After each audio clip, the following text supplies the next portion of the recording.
بالکل اسی طریقے سے قربانی ہے. اب عید الاضحیٰ کی قربانیوں کا زمانہ ہے. اب قربانی کی بھی ایک صورت ہے, اور صورت کیا ہے؟ اب جانور کو اللہ کے راستے میں آپ ذبح کرتے ہیں. یہ صورت, اس صورت کے اندر اللہ تبارک و تعالی نے تقرب کی جو حقیقت رکھی ہے, وہ حقیقت آپ کو اسی صورت سے ہی حاصل ہو سکتی ہے. آپ کہ جی میں نماز پڑھ لوں کافی ہے, میں بلکہ بکرے کے $600 کا بکرا خرید کے ذبح کرنے کے بجائے $600 غریبوں کو تقسیم کر دیتا ہوں. آپ نے صورت دوسری اختیار کی, اس سے وہ دوسری نوعیت کی حقیقت تو ملے گی, لیکن قربانی والی یہ حقیقت وہ آپ کو نہیں ملے گی. جیسے زکوٰۃ کی حقیقت زکوٰۃ کی صورت سے ملے گی, روزے کی حقیقت روزے ہی کی صورت سے ملے گی, ایسے قربانی کی جو حقیقت ہے اللہ تبارک و تعالیٰ کا تقرب جو قربانی کے ذریعے سے حاصل ہوتا ہے, وہ قربانی والی صورت ہی اختیار کرنی پڑے گی. آپ جانور ہی ذبح کریں گے اللہ کے راستے میں, اس وجہ سے ہی آپ کو عطا کیا جائے گا. جو آج اس سے اس شبے کا جواب ہو گیا کہ بہت سے لوگ آج کہتے تھے کہ قربانی میں جانور ذبح کرنے کی کیا ضرورت ہے.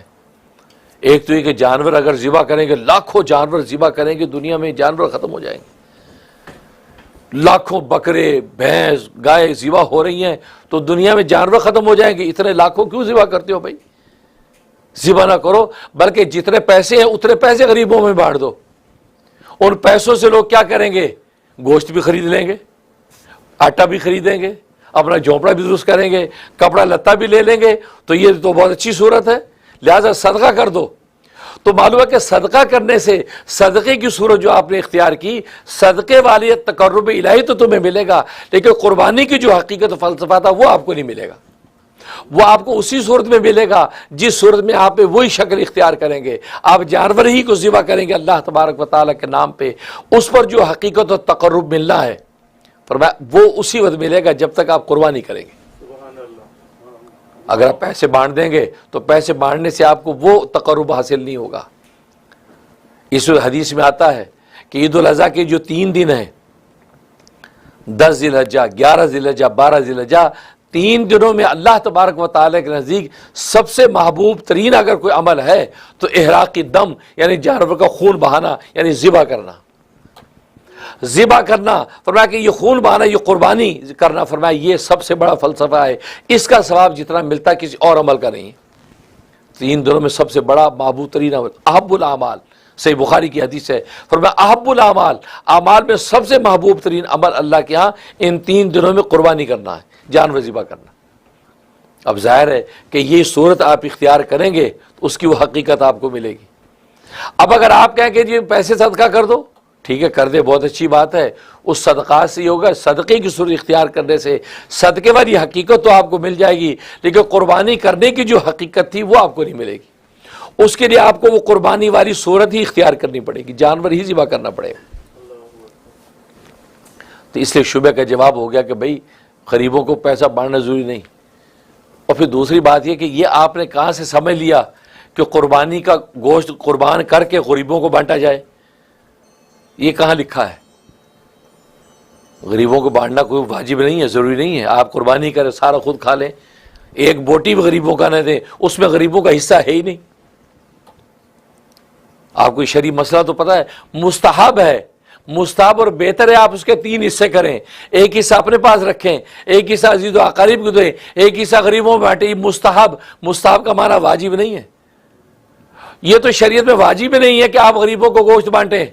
جب غریبوں کا اس قربانی میں کوئی حصہ ہی نہیں تو پھر آپ غریبوں کے چکر میں اپنی قربانی کو صدقے میں کیوں بدل رہے ہیں؟ یہ تو کس حدیث میں آ گیا کہ غریبوں کو دینا واجب ہے؟ غریبوں کا کوئی حصہ نہیں. لہذا آپ بکرا ذبح کریں, سارا بکرا آپ خود کھائیں. لوگ کھاتے نہیں, ڈی فریزروں میں بھر لیتے ہیں, ڈی فریزوں میں اس کو ہنٹر ویو بنا کے جہاں مہینوں سالوں کھاتے ہیں, اگلی قربانی تک کھاتے ہیں. جائز ہے, مباح ہے, ممنوع نہیں ہے, ان کا حق ہے. کوئی نہیں دینا چاہتا نہ دے, وہ الگ بات ہے کہ مستحب ہے کہ بھی یار غریبوں کو بھی 2 بوٹیاں دے دو, یا عزیز و اقارب کو بھی دے دو. تو جب قربانی میں غریبوں کا حصہ ہی نہیں تو پھر آپ صدقے والی صورت کا مسئلہ پیش کیوں کر رہے ہیں کہ یار غریبوں کو آپ پیسے بانٹ دو, اس لیے کہ غریب پیسے لے لیں, اس سے گوشت بھی کھا لیں گے, روٹی بھی بنا لیں گے. بھائی اس میں تو اس کا غریبوں کا جب حصہ ہی نہیں ہے تو پھر آپ اپنی قربانی کی عبادت کو صدقے کی شکل میں بدل کے قربانی کی عبادت سے محروم کیوں ہو رہے ہیں؟ تو لہٰذا یہ کہنا کہ بھئی وہ صدقہ کرو، ہاں ٹھیک ہے صدقہ کریں، اور وہ صدقہ آپ صدقہ الفطر میں کر چکے ہیں، عید الفطر میں آپ پیسے ہی بانٹ چکے ہیں، غریبوں کو پیسے دے چکے ہیں، آٹا روٹی کے لیے ان کے پاس پیسے موجود ہیں، اب آپ نے گوشت دے دیا تو گوشت پکا کے روٹی سے کھانا کھا لیا۔ تو اسلام نے ہر چیز کا لحاظ رکھا ہے، وہاں پر پیسے بٹ رہے ہیں صدقہ الفطر میں، آٹا بٹ رہا ہے، اس کے اندر اناج دیا جا رہا ہے، لیکن جب عید الاضحیٰ آئی اب آپ اپنا فریضہ پورا کریں، جانور ذبح کریں۔ اب جانور ذبح کر کے اس میں گوشت کا حصہ دے دیں تو دے دیں، تو میں نے بتایا جب واجب ہی نہیں ہے، اس میں غریبوں کا کوئی حصہ ہی نہیں ہے، تو پھر آپ غریبوں کے لیے دینے کے لیے یہ صورت پیش کیوں کر رہے ہیں؟